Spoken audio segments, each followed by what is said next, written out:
আমরা যখন ছাত্র রাজশাহীতে, তখন পাপিয়াও রাজশাহী ইউনিভার্সিটির ছাত্র দল নেত্রী তুখোর বক্তা। পাপিয়া তখন ক্রেজ আর কি, পাপিয়া আসবে বক্তৃতা দিবে, শুনলে পাবলিক যাইতে পড়ে। আমিও খালি শুনি পাপিয়া নামে এক নেত্রী আছে, হেভি বক্তি মাঝারে, তো শোনা হয়নি কখনো। এর মধ্যে পলিটেকনিকে ইলেকশন হবে, আমি কাজ করতেছি দিন রাত, এটি আমাদের ক্যান্ডিডেট আছে, ভালো ক্যান্ডিডেট জিতবে আমরা জানি। হেভি গরম পড়িছে, রাজশাহীর গরম তো জানেন, চান্দি ফাটানো গরম। তো পাপিয়া আসিছে প্যানেল পরিচিতি অনুষ্ঠানে, গরমে ত্রাহি ত্রাহি অবস্থা। তো পাপিয়া বক্তৃতা দিতেছে ওই প্যানেল পরিস্থিতি, ছাত্রদল এই নির্বাচনে জিতবে, সেদিন ওরা যে কান্না করবে, সেই কান্নার পানিতে যে বন্যা হবে, সেই বন্যার পানিতে আমরা সাঁতার কেটে কেটে উল্লাস করব, ওই যে গরম, ওই গরমের চাইতেও বেশি গরম নিয়ে আমরা বিজয়ী হব। এর মানে কি? সেই দিন বাগে খেয়েছে, তারপরে 36টা বসন্ত পার হয়ে গেছে, তাও গরমের চাইতে বেশি গরম, এই কথার মানে বুঝি নাই। আপনারা বুঝিছেন? হ্যাঁ, বুঝেন নাই? এই জন্যই কবি পুলক বন্দ্যোপাধ্যায় লিখেছিল, তুমি কি যে বলো বুঝি না, তোমার মুখের পানে চাহিলে আমি কিছু শুনি না। তুমি কি যে বলো বুঝি না। আল্লাহর কি অসীম কুদরত, কিছুদিন আগে এই গরমের উপরে থাকা কথাটার মানে বুঝেছি। এটা নাটকের ক্লিপ দেখে আপনারাও শুনেন, এই যে এটা চেহারা ছবি মাশাআল্লাহ ভালো। তো যাই হোক, ক্যাবলা কোন দিকে? ক্যাবলা কি? আরে পশ্চিম এইদিকে। এইরকম টেলিভিশন দেখি না, টেলিভিশনটা একটু সারা তো। এটা টেলিভিশন না। তাহলে এটা কি? এটা জানার আপনার দরকার নাই, গরম লাগলে খবর দিন। আমি তো গরমের উপরে সব সময় আছি। হ্যাঁ, পাপিয়া এখনো গরমের উপরেই আছে, বুঝছাও? তো ইলেকশনে ছাত্রদল জিতে নাই, ছাত্র ইউনিয়ন জিতেছিল। তো ভিপি সহ কয়েকটা আসনে। এখন পেতে পারেন এই হারমোনিয়াম পার্টি ছাত্র ইউনিয়নে আবার জিতেছিল ভিপি ইলেকশনে। ওই সময় মানে 90-এর ছাত্র ইউনিয়ন আলাদা ছিল। ওই সময় রাজশাহী কলেজে ছাত্র ইউনিয়নের ভিপি, পলিটেকনিকে ছাত্র ইউনিয়নের ভিপি, বিআইটিতে ছাত্র ইউনিয়নের জিএস, আর রাজশাহী মেডিকেল কলেজে ছাত্র ইউনিয়নের জিএস তো আমি ছিলাম। তো যাই হোক, পাপিয়া আবার বিএনপি হারানোর কোশিশ করছে। দেখেন প্রবাসীদের ভোট নিয়ে কি বলে। থেকে এসে কেউ যদি মেম্বার হয় সেটাকেই মানতে চায় না। আবার প্রবাসী ভোটাররা রেমিটেন্স দেয়, তো তাদের পরিবারের জন্য তারা টাকা পাঠায়, তাদের পরিবার ভিটামাটি বিক্রি করে ছেলেকে বিদেশ পাঠায়, তো সে তার দায়িত্ব আছে তার পরিবারকে টাকা পাঠানোর। তার জন্য বাংলাদেশের রাজনীতিতে অংশ দিতে হবে, ভোটার বানাতে হবে। কে বলছে? বাংলাদেশের সুখ দুঃখ একটা নিরাপদ জায়গা থেকে তারা প্রতিবাদ করে। আমাদের মতো রংপানি থেকে, রিমান্ড থেকে, লোহার রড থেকে থেতলা করা, আর পুলিশ পিটানি, আর দিনের পর দিন 40 দিন 50 দিন থানা ও থানা করে বেঞ্চের উপর বসায় রেখে রিমান্ড কার্যকর করা, এগুলো কি প্রবাসী ভোটাররা কখনো তারা কি ভুক্তভোগী? তো ভুক্তভোগী না তো ভোটার ভুক্তভোগী হতে যাবে কেন? ভোটার অংশটা হতে যাবে কেন? এগুলো মাঠ থেকে কি সুপারিশ আসে এটা আগে বুঝতে হবে। বিএনপি রিজভি ভাই কইছিলেন আওয়ামী লীগে কি একটা ভদ্রলোক নাই, কিন্তু রিজভি ভাই এরকম মূর্খ আর উন্মাদকে কেন দলে রাখিছেন? ও তো রাজনীতির কিছুই বুঝে না, ওর মাথাত কেউ ঢুকেছে প্রবাসীরা বিএনপি ভোট দিবে না, আর ওই সারিন্দা বাজানো শুরু করেছে প্রবাসীদের ভোটই দিবার দিবি না, যাতে বিএনপি জিতে। হ্যাঁ, প্রবাসীরা জেল জুলুম সহ্য করে না, তাই ভোট দিবার পারবে না। হ্যাঁ, উই এখনো গরমের মধ্যে আছে। আমাক কয় সকলে, দাদা ও কিছু কবেন না। কি আর কমু, ওর মাথার স্কুপ কুটি খুলে পড়েছে, ওটা খুঁজে দেয় না, ওটা খুঁজে দেওয়া লাগবে, তাহলে ঠিক হয়ে যাবে সব। বেশি গরম পড়েছে বোধ হয়। তো এর মধ্যে হয়েছে কি, চট্টগ্রামের বাঁশখালী ওই এক এনসিপির সংগঠনকে মাইরে একেবারে ফাইটে ফেলিছে বিএনপি, যে দেখেন নাম। তো এনসিপির নাসির পাটোয়ারি ও আবার নাকি বারবি কয়, তোর বক্তব্যের জবাব সালাউদ্দিন দিছে ওই হাত তুলে, গায়ে হাত তুলে মাইরে পিটে। আমরা কিছু কইছিলাম, আমরা ওই জুতা মারিছিল না লোকজন, মারিছে। এবার আমরা গেলেও মারবি কলে সালাউদ্দিনের লোকজন। শিবরাত্রির বডিগার্ডকে তো নিয়মিত তোষণ কইরা ওই ফজো পাগলা আর ওই যে ইন্ডিয়ান চ্যানেলে যে দেশ বিরোধী বক্তব্য দেয় রুমিন পাড়ানা এবং প্রবাসীদের অপমান করে পাপিয়া, এই সমস্ত ঘটনায় আমরা এখন যদি পাপিয়াক বাম্বু দিই ক্যাঙ্কা হবে। এক নাসির পাটোয়ারি একটা রাজনৈতিক বক্তব্য দিচ্ছে, শুরু হয়ে গেল প্রকাশ্যে হামলা।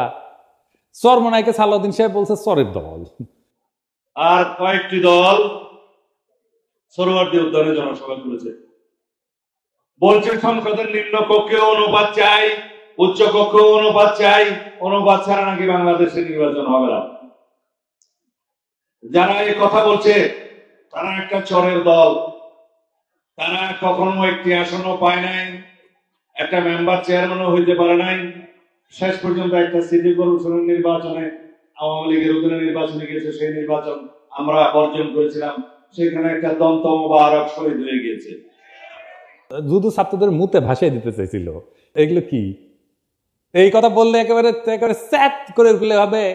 16 বছর চৌধনের উপরে থেকে সালাউদ্দিনের মতো নেতারা ছাড়া হয়ে গেছিল। কক্সবাজারের নাকে খদ্দিয়া বদিয়ার বাইকটা জাফরের ভয়ে রাজনীতি করেছে, ওগুলো জানি না আমরা।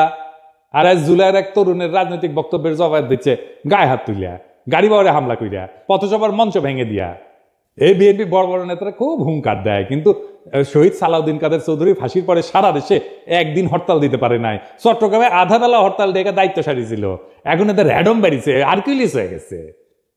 এইসবের পরিণতিকালে খুবই খারাপ হবে। রাজনৈতিক প্রতিপক্ষকে ডিল করা শিখেন। যাদের দয়া পলিটিক্যালে সাহস ফিরে পেয়েছে তাদের কটু কথার সমালোচনা সহ্য করা শিখেন। জুলাই একটা বড় দল, আওয়ামী লীগ আপনাদের চাইতে বড় দল ছিল, ওর দিচ্ছে বাচ্চারা, দিল্লি পাঠে দিছে। এমন আর একটা পরিস্থিতি তৈরি করেন না আপনাদের কলে যাওয়ার জায়গা নাই। বড় দলের অভিভাবক সুলভ আচরণ হবে, দয়া এবং ভালোবাসা দিয়া। আপনারা নিজেদেরকে রাজনৈতিক প্রতিপক্ষ ভাবেন, মাথায় যদি নিজেদের বয়স্ক মুরব্বী আর তাদের বাচ্চা ভাবেন, তাহলে ভাই আপনারা রাজনীতি করতে পারবেন না। আবার বিএনপি লেসপেন্সার গুলা করছে কি যে ছেলেটা নাকি লিক করতো, অথচ জুলাই বিপ্লবের সক্রিয় অংশগ্রহণকারী এবং আহত যোদ্ধা। গত জুলাই সে মাথায় এবং পায়ে ছলরা গুলি খাইছিল এবং আহত হওয়ার পরে এই ব্যাপারটা সরকার কিন্তু যাচাই করছে, লাইভ এসে জুলাই যোদ্ধা কার্ড দেখাইছে যে দেখেন।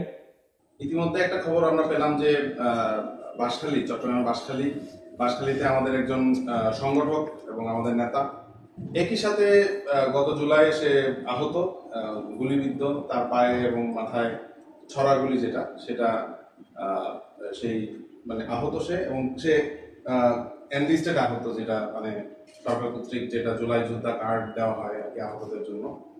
এরপরেও যদি তাকে মারা জায়েজ করার জন্য লিগার বানাইতে চান তাহলে আর কিছু বলার নাই। হ্যাঁ, আওয়ামী লীগের সাথে যে আচরণ করেছিলাম আমরা আপনাদের সাথে সেটা শুরু করব, এবং এটা করলে আপনাদের চটি বাটি গোল হয়ে যাবে, কয়ে দিলাম আগে থেকেই। আবার দেখেন বিএনপির এক যুব নেতা স্লোগান দিচ্ছে তুমি কে আমি কে বাঙালি বাঙালি। শুনুন,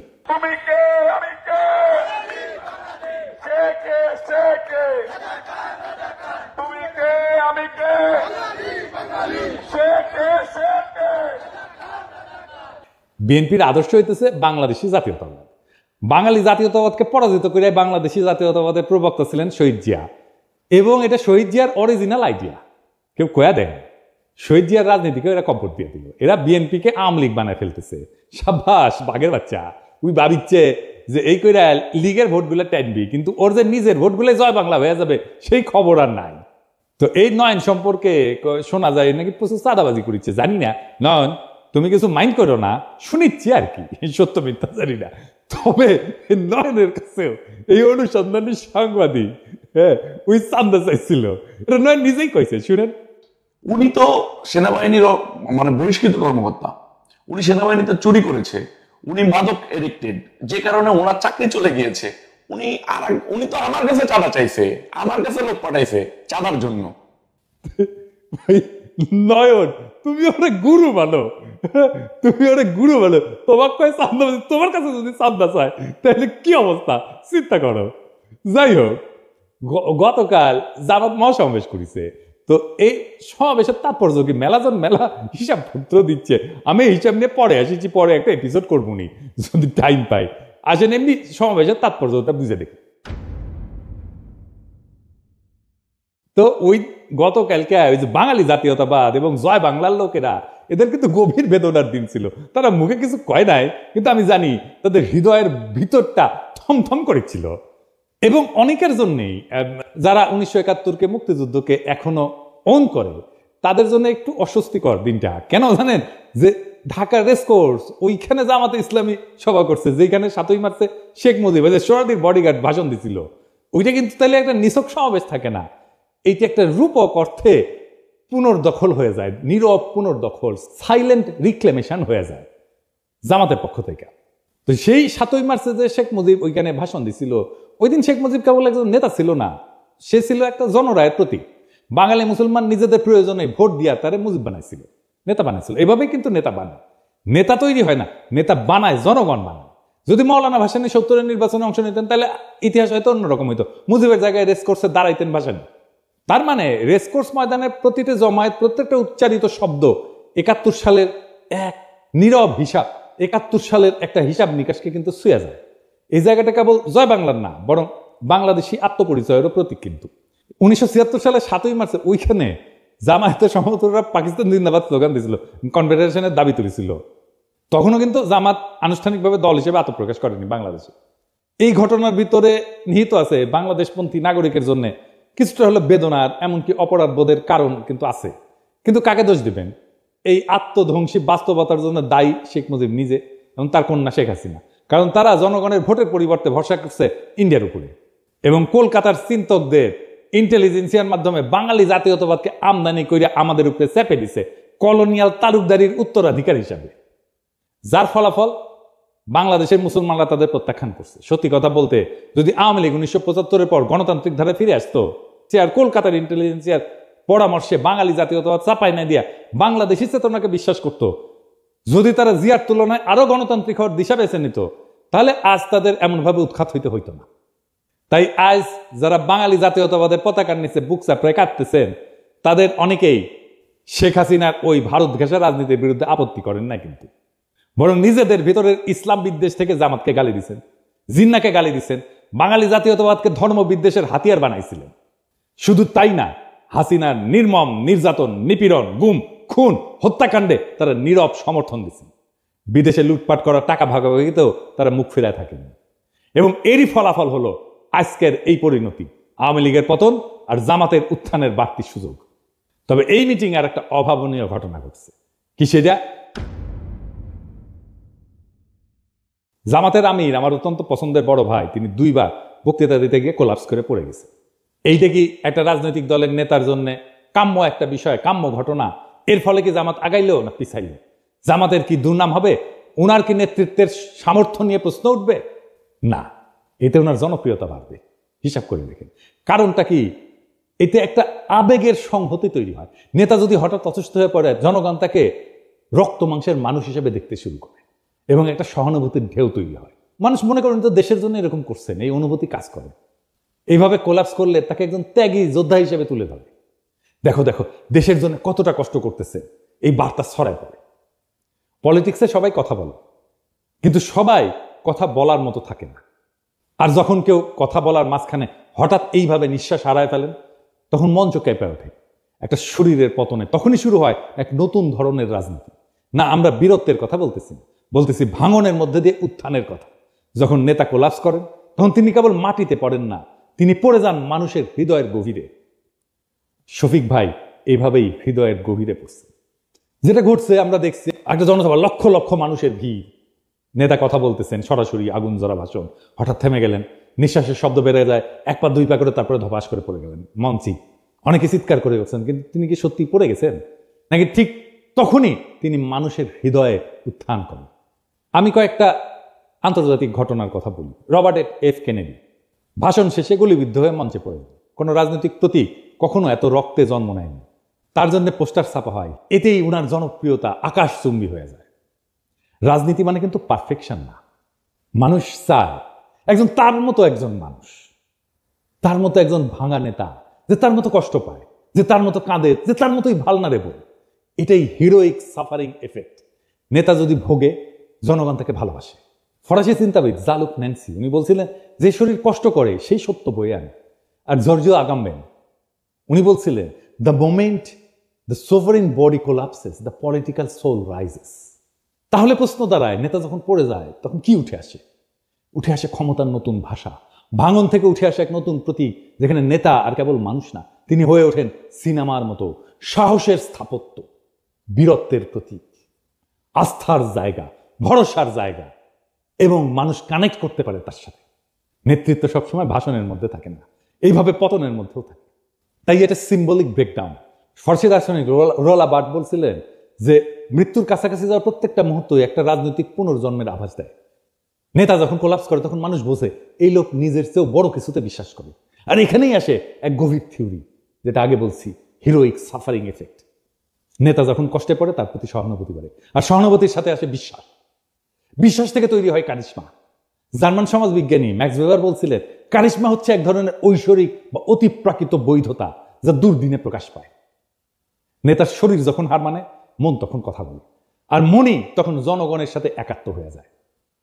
সুতরাং নেতা যখন তার ভাষণের মঞ্চে পইরা যান, তখন আমরা যদি দুঃখ করি তাহলে কিন্তু আমরা ঘটনাটা বুঝি না, আর যদি ভাবি উনি দুর্বল হয়ে পড়ছেন তাও ভুল। কারণ নেতা আসলে তখনই সবচেয়ে শক্তিশালী হয়ে ওঠে, তখন তার শরীর চিত হয়ে পড়ে থাকে আর জনগণের মন তার দিকে ঝুঁকে পড়ে। রাজনীতি কেবল শব্দের খেলা না, এটা কখনো কখনো শরীর ভাঙার বিনিময়ে মন জয়ের কাহিনী।